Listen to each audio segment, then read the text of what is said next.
जर प्रचंड मेहनत घेऊनही सातत्याने अभ्यास करूनही तुमचा रिझल्ट येत नसेल तर एक प्रश्न तुम्हाला नेहमी पडत असेल की पास होणारी मुलं नेमकं असं काय करतायत. मी तर सगळी मेहनत घेते, मी सिलेबस कंप्लीट केला आहे, मी अभ्यास करत आहे, रात्रंदिवस एक करत आहे, टेस्ट सिरीज सोडवत आहे, सिलेबसचं क्वेश्चन पेपरचं ॲनालिसिस करत आहे, सगळं काही करत आहे, पण तरीसुद्धा मला माझा रिझल्ट जो हवा आहे तो मिळत नाही आहे. जर हा प्रश्न तुम्हाला पडला असेल तर आजचा हा व्हिडिओ तुमच्यासाठी आहे. कारण आजच्या व्हिडिओमध्ये मी अशा 5 सवयींबद्दल बोलणार आहे. कदाचित त्या सवयी तुमच्याकडून मिस होत असतील, ज्या की एका टॉपरच्या सवयी असतात किंवा कुठलाही आयुष्यात यशस्वी होणारा जो माणूस आहे तो या 5 सवयी फॉलो करतो, ज्याच्यामुळे त्याला त्याच्या आयुष्यामध्ये सक्सेस मिळतं. सो तुम्हाला जर तुमचा रिझल्ट 100% हवा असेल तर या 5 सवयी तुम्ही फॉलो करताय की नाही हे तुम्ही निश्चितपणे स्वतःला एकदा विचारायला पाहिजे. त्याच्यातली सगळ्यात पहिली सवयी म्हणण्यापेक्षा मी म्हणेन की आयुष्यात कुठल्याही क्षेत्रामध्ये तुम्ही जरी असाल तरीसुद्धा एक गोष्ट तुमच्याकडे नेहमी असायला पाहिजे, दॅट इज क्लॅरिटी.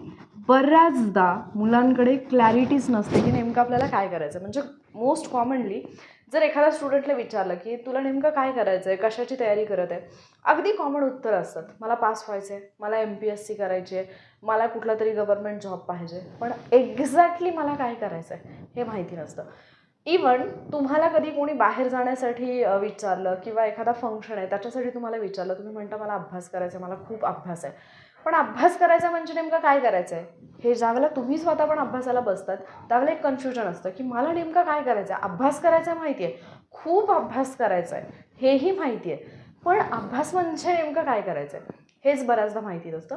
सो ती क्लॅरिटी तुमच्याकडे असायला पाहिजे. जर तुमचा रोज सकाळी उठल्यानंतर याच्यामध्ये वेळ जात असेल की मला नेमका काय अभ्यास करायचा आहे, मी आत्ता काय अभ्यासायला पाहिजे हे मला कळत नाही आहे, तर 110 डेज चॅलेंज जे आहे ते आपल्या चॅनलवरती सुरू करण्यात आलेलं आहे, यूट्यूब चॅनलवरती, जे कम्प्लिटली फ्री आहे. तुम्हाला तिथे डेली बेसिसवरती स्टडी टार्गेट मिळतील आणि जे स्टडी टार्गेट तुम्हाला इकडे यूट्यूब चॅनलवरती मिळतात त्या स्टडी टार्गेटशी रिलेटेड असणारे जे व्हिडिओ लेक्चर्स आहेत त्याच्या लिंक मी तुम्हाला टेलिग्रामवरती शेअर करते. सो जर तुम्ही आत्ता कंबाईंड ग्रुप बीची तयारी करत असाल, कन्फ्यूज असाल, क्लॅरिटी नसेल तर तुम्ही 110 डेज चॅलेंज जे आहे ते फॉलो करू शकता. आता टॉपरकडे काय असतं, एक क्लॅरिटी आहे, मला आयुष्य बदलायचं आहे हे त्यांना माहिती असतं, मला एक्झॅक्टली कुठली एक्झाम द्यायची हे त्यांना माहिती असतं, त्या एक्झामचा सिलेबस नेमका काय आहे हे माहिती असतं आणि त्याच्याही पुढे जाऊन जो आपण 80-20 रूल म्हणतो, हा 80-20 रूल फॉलो करताना त्यांना हे 100% माहिती असतं की सिलेबसमधला 20% पोर्शन असा कुठला आहे की जिथे मॅक्झिमम क्वेश्चन्स विचारले जातात आणि तो जो काही सिलेबसचा पोर्शन असतो तो परफेक्ट करत असतात. सो जर तुम्ही गोंधळलेले असाल, कन्फ्यूज्ड असाल तर पहिल्यांदा क्लॅरिटी आणा, क्लॅरिटीशिवाय तुम्हाला यश मिळणार नाही. त्याच्यानंतर दुसरी गोष्ट येते ती म्हणजे जे पण टॉपर्स असतात ना ते डिसिप्लिन्ड जास्त असतात आणि ते नेहमी मोटिवेशनच्या वरती डिसिप्लिनला सिलेक्ट करतात. म्हणजे बरेचसे विद्यार्थी असे आहेत जे सुरुवात तर करतात, कदाचित त्यांच्याकडे क्लॅरिटी पण असेल की मला एक्झॅक्टली कुठली पोस्ट हवं आहे, मला नेमकं काय करायचं आहे, पण बऱ्याचदा ज्यावेळेला मोटिवेशन कमी होतं त्यावेळेला या मुलांचा ॲक्च्युली अभ्यासातून बाहेर पडणं किंवा अभ्यास सोडून देणं किंवा बऱ्याचदा एक मोठा गॅप पडणं हे घडत असतं. पण जे टॉपर असतात की नाही ते नेहमी मोटिवेशनच्या वरती डिसिप्लिनला सिलेक्ट करत असतात. ते त्यांच्या अभ्यासाच्या बाबतीत इतके डिसिप्लिन असतात की एखाद्या दिवशी त्यांना अगदी लो फील होत असेल, कुठल्याही प्रकारचं मोटिवेशन नसेल तरीसुद्धा त्यांचा फक्त आणि फक्त फोकस हा असतो की मला माझे स्टडी टार्गेट जे आहेत ते कंप्लीट करायचे आहेत. त्यांच्या बाबतीत असं होत नसेल का की त्यांना कधीतरी लो फील होते, ते दररोज मोटिवेटेड असतात का? ऑब्व्हियसली नसतात. त्यांच्या आयुष्यात सुद्धा चढ उतार येत असतात, पण त्यांना माहिती असतं की मला जर माझं आयुष्य बदलायचं आहे, मला जर उद्या माझा चांगला पाहिजे तर आज मी मेहनत घेणं गरजेचं आहे. आणि म्हणून ते मोटिवेटेड असो वा नसो, कुठल्याही प्रकारचं मोटिवेशन असो वा नसो, किंवा बऱ्याचदा असंही होतं की एखादी मोटिवेशनल गोष्ट जी आज आपल्याला मोटिवेशनल वाटते ती उद्या कदाचित वाटत नाही, पण त्या सिच्युएशनमध्ये सुद्धा टॉपर जे असतात ते स्वतःला डिसिप्लिन ठेवतात, स्वतःचे जे स्टडी टार्गेट आहेत ते कंप्लीट करतात किंवा जे त्यांनी डिसाईड केलेलं असतं की एवढं तरी मला कमीत कमी करायचंच आहे ते करत असतात. ठीक आहे. आणि मी मागच्या काही व्हिडिओजमधून पण तुम्हाला सांगितले, ज्यावेळेला मी कन्सिस्टन्सीचा व्हिडिओ अपलोड केला त्याचा ॲक्च्युली खूप स्टुडंट्सना फायदा झाला की स्टडी जो आहे, तुमचा अभ्यास जो आहे तो झिरोवरती कधीच येऊ द्यायचा नाही, एवढी काळजी फक्त घ्यायची. सो ही गोष्ट त्यांच्याकडे असते, कारण टॉपर्सना माहिती असतं की मूड पाहून स्टडी केला तर आयुष्यात आपण काहीच मिळवणार नाही. त्याच्यापेक्षा कमिटमेंट करूयात आणि ती कमिटमेंट पाळूनच आपण अभ्यास करूयात. ठीक आहे.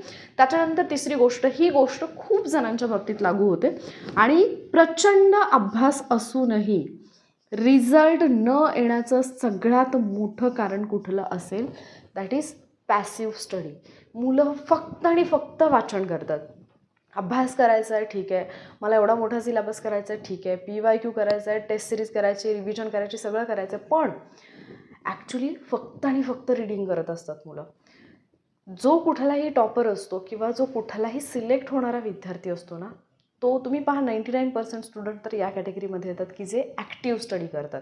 आता ॲक्टिव्ह स्टडी काय आहे किंवा ॲक्टिव्ह स्टडीचे टेक्निक कोणते आहेत हे जर तुम्हाला हवं असेल तर मला कमेंट करून सांगा. ॲक्टिव्ह स्टडी इतकंच लिहा कमेंटमध्ये. मी नेक्स्ट व्हिडिओ घेऊन येईन ज्याच्यामध्ये मी तुमच्यासोबत काही ॲक्टिव्ह स्टडीचे टेक्निक शेअर करेन. ॲक्टिव्ह स्टडी टेक्निक्स असे असतात की जो अभ्यास तुम्ही एकदा केला तर तो तुमच्या दीर्घकाळापर्यंत लक्षात राहतो. म्हणजे काही गोष्टी आठवा, तुम्ही शाळेमध्ये असताना काही गोष्टी शिकला असाल, त्या गोष्टी आजतागत तुमच्या लक्षात आहेत, पण सगळ्याच्या सगळ्या लक्षात आहे का? नाही. कारण काही बाबतीत आपण पॅसिव्ह स्टडी केलेला असतो, काही बाबतीत जो ॲक्टिव्ह स्टडी आपण केलेला असतो तो आपल्या जास्त कालावधीसाठी लक्षात राहतो. आणि जर तुम्हाला MPSC सारखी एक्झाम द्यायची असेल जिथे सिलेबस इतका व्हास्ट आहे की विचारू नका, तर तिथे मात्र तुम्हाला ऑब्व्हियसली ॲक्टिव्ह स्टडी करणं फार गरजेचं आहे. सो ॲक्टिव्ह स्टडी टेक्निक जर तुम्हाला पाहिजे असतील तर तुम्ही कमेंट करून तसं मला विचारू शकता. आता ज्या वेळेला एखादा टॉपर ॲक्टिव्ह स्टडी पण करतोय त्यावेळेला त्यांच्या स्टडी रुटीनमध्ये काही गोष्टी असतात. फक्त एखादा टॉपिक वाचला आणि सोडून दिला असं नाही. ते नेहमी स्वतःच्या कुठल्या चुका होत आहेत हे फाइंड आउट करायला तयार असतात. त्यांचे जे काही स्टडी टार्गेट असतात ते कंप्लीट झाल्यानंतर ते स्वतःला टेस्ट करतात की मी एवढा अभ्यास केलेला आहे, त्याच्यातून ॲक्च्युली मला आउटपुट किती मिळेल, माझी तयारी किती झालेली आहे. आणि त्याच्यासाठी वीकली बेसिसवरती टॉपिक वाईज किंवा कुठलेही स्टडी टार्गेट एका ठराविक कालावधीनंतर ते रिपीटेड जे हे असतात रिव्हिजन सेशन असतात ते अटेंड करतात किंवा काही टेस्ट ज्या असतात ते देत असतात, काही MCQ सोडवत असतात. असे वेगवेगळे ॲक्टिव्ह रिकॉल जे आहे अशा काही मेथड यूज करून ते त्यांचा अभ्यास करत असतात. आणि डेफिनेटली याचा त्यांना जास्त फायदा होतो ज्यावेळेला ते एक्झाम हॉलमध्ये असतात. सो तुम्ही जर पॅसिव्ह स्टडी करत असाल तुम्हाला कॉन्फिडन्स नक्की मिळेल की येस मी एवढे चॅप्टर केलेत. पण जर तुम्हाला रिझल्ट हवा असेल तर तुम्हाला ॲक्टिव्ह स्टडी करावा लागेल. त्याच्यानंतर येते चौथी सवय, जी सवय सांगते कम्फर्ट सोडायला पाहिजे तुम्ही. बऱ्याचदा बरीच मुलं जी आहेत आपल्या कम्फर्टच्या बाहेर जायचं म्हणजे त्यांना सवयच नसते. ठीक आहे. सो कम्फर्ट सोडायची जी सवय असते टॉपर्सची ती आपल्याकडे असायला पाहिजे. आता कम्फर्ट सोडायची सवय, तुम्ही म्हणाल की असं काय अनकम्फर्टेबल असतं अभ्यासामध्ये? पहा, एखादा विषय फार कठीण जातो आपल्याला. फॉर एक्झाम्पल काही स्टुडंटना सायन्स कठीण जातं, काही स्टुडंट असतात ज्यांना मॅथ्स रिजनिंग कठीण जातं. सर्वसामान्य विद्यार्थ्याचा दृष्टिकोन काय असतो की मला मॅथ्सचा एखादा टॉपिक खूप कठीण जातो ना, मी तो स्किप करेन.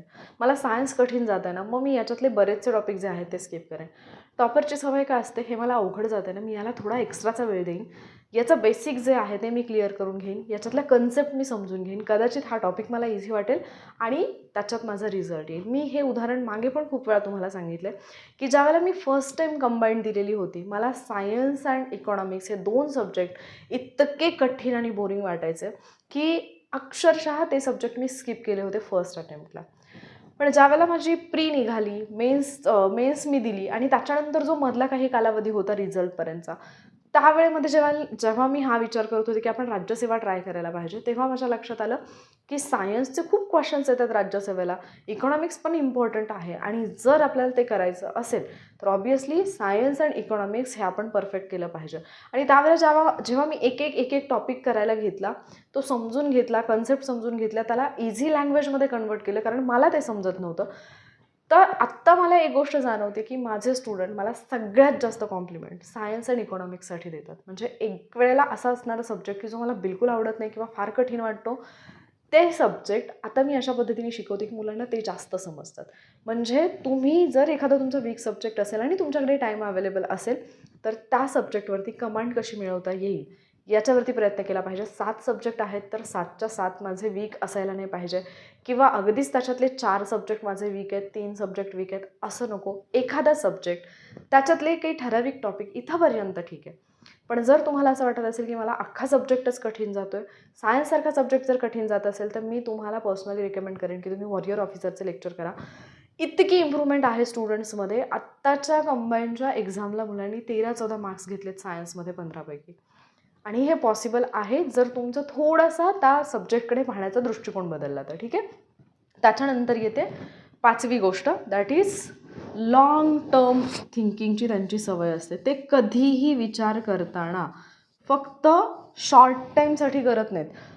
त्यांचा जो माइंडसेट असतो की नाही तो लॉंग टर्मसाठी असतो. म्हणजे बऱ्याचदा आपल्याला एक सवय असते पहा की आत्तापुरतं झालं आहे ना, ठीक आहे, उद्याचं उद्या पाहू किंवा नेक्स्ट एक्झामला पाहू. किंवा बरीचशी मुलं अशी आहेत की प्रिपरेशनमध्ये येतात, ते सुरुवात करताना पूर्वपरीक्षेच्या अभ्यासाने करतात. विचार करतात की ज्यावेळेला पूर्व होईल त्यावेळेला मेन्सचं पाहूया.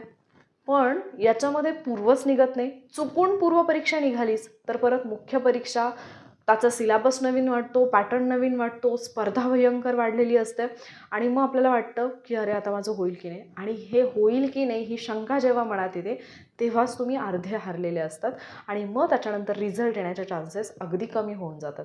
म्हणून लॉंग टर्म माइंडसेट जो आहे तो तुम्हाला डेव्हलप करणं गरजेचं आहे, जो की एका टॉपरचा किंवा सिलेक्ट होणाऱ्या विद्यार्थ्याचा असतो. याच्यामध्ये तुम्ही आजचा थकवा जो आहे त्याचा विचार करण्यापेक्षा उद्याचं माझं भविष्य काय असेल, उद्याचं माझं आयुष्य कसं असेल याचा विचार करायला पाहिजे. आज माझं माइंडसेट काय आहे की मला थकल्यासारखं वाटतंय, मला कोणीतरी टॉन्टिंग केले, मला कोणीतरी काहीतरी निगेटिव्ह बोलले, कोणीतरी माझ्या कॅपेबिलिटीवरती क्वेश्चन मार्क उभा केला आहे आणि मग मला खूप लो फील होते, मला नाही अभ्यास करायचं मन होत. लक्षात ठेवा, ज्यावेळेला कोणीही तुम्हाला हिणवते आणि त्या विचारामध्ये जर तुम्ही तिथेच थांबून राहिलात तर तुम्ही त्या हिणवणाऱ्यांना चान्स देताय की त्यांनी तुम्हाला आयुष्यभर हिणवत राहावं. पण जर तुम्हाला आज कोणीतरी हिणवलं आणि त्यावेळेला तुम्हाला असं वाटलं की नाही मला स्वतःला सिद्ध करायचं आहे आणि त्या क्षणी जर तुम्ही उठून उभे राहिलात, स्वतःवरती काम करायला लागलात, तर लक्षात ठेवा जे तुम्हाला आज हिणवत आहेत ना, उद्या ते तुम्हाला इतक्या विनवण्या करतील की तुम्ही त्यांच्यासोबत कनेक्टेड राहावं. आणि म्हणून तुम्हाला ज्या वेळेला पण लो फील होईल त्यावेळेला आत्ता लो फील होतंय याच्यात जास्त गुंतून पडण्यापेक्षा उद्याचं माझं भविष्य मला कसं घडवायचं आहे याचा विचार करा. डेफिनेटली तुम्हाला मोटिवेशन तर मिळेल, पण त्याच्यासोबतच तुम्ही उठून अभ्यास करायला लागाल. कारण कोणालाही आत्ताची सध्याची जी आपली परिस्थिती असते ती फारशी आवडत नसते, कारण आपण आता स्ट्रगलिंग फेजमध्ये असतो, त्याच्यातून आपल्याला कुठेतरी बाहेर पडायचं असतं. म्हणून या गोष्टींचा विचार नक्की करा. जर तुम्हाला एक्झाम क्वालिफाय व्हायची असेल तर लक्षात ठेवा त्याच्यासाठी तुम्हाला एक्स्ट्राचं टॅलेंट अजिबात लागत नाही. काही एक्स्ट्राच्या हॅबिट्स ज्या असतात त्या गरजेच्या असतात आणि त्याच्यापैकीच काही हॅबिट मी इथे तुमच्यासोबत शेअर केल्या आहेत. सो या हॅबिट ज्या आहेत त्या तुम्ही आत्तापासून स्वतःच्या डेली रुटीनचा भाग बनवा. जर तुम्हाला हा व्हिडिओ हेल्पफुल वाटला असेल, याच्यातली कुठली सवय आहे जी तुम्हाला वाटतं की कदाचित या एका सवयीमुळे माझा रिझल्ट जातो आहे, म्हणजे ही सवय माझ्याकडे नाही आहे म्हणून माझा रिझल्ट जातो आहे, तर डेफिनेटली मला तुम्ही ते कमेंट करून सांगू शकता. आपण त्याच्यावरती जास्तीत जास्त त्या सवयीमध्ये म्हणजे जी आपली वाईट सवय आहे ती सोडून चांगल्या सवयीकडे कसं जाता येईल याच्यावरती बोलूयात, त्याच्यावरती काम करूयात. आणि ॲक्टिव्ह स्टडी टेक्निक्स जर तुम्हाला हवे असतील तर कमेंट करायला विसरू नका. मी ॲक्टिव्ह स्टडी टेक्निक्स तुमच्यासाठी डेफिनेटली घेऊन येईन. हा व्हिडिओ हेल्पफुल वाटला असेल तर व्हिडिओला लाईक आणि शेअर नक्की करा आणि पुढच्या व्हिडिओसाठी आपल्या चॅनलला सबस्क्राईब नक्की करा. लवकरच भेटूयात आपण पुढच्या लेक्चरमध्ये. तोपर्यंत या 5 सवयी स्वतःमध्ये उतरवायला सुरुवात करा. थँक्यू.